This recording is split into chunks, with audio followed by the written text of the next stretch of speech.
Biafra War. Gowon opened up on why Nigeria violated the ABURI Accord. The Nigerian-Biafra War has come and gone, but it is still a major issue and a topic of great concern to this present day. In a recent television interview, former head of state, retired General Yakubu Gowon, eventually owned up to the truth after more than 40 years to the state that the late People's General, late Ojukwu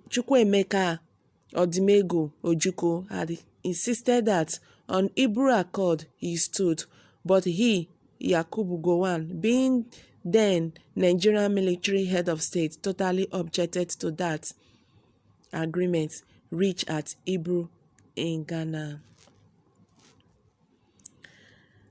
Wow.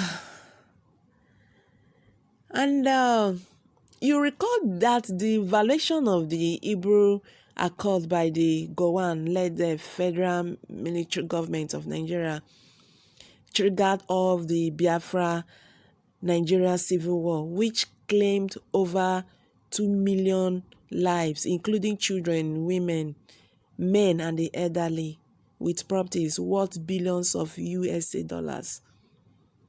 What only destroyed? Retired General Yakubu Gowon has finally opened up in lifetime to clearly speak the truth to the world of what and who eventually caused the Biafra War. Beneath in General Yakubu Gowon's narratives of how Nigeria, under his leadership, violated an agreement that would have saved the lives of millions of innocents, gruesomely killed between 1967 and 1970 during the World War. What do you think about this? What's your take?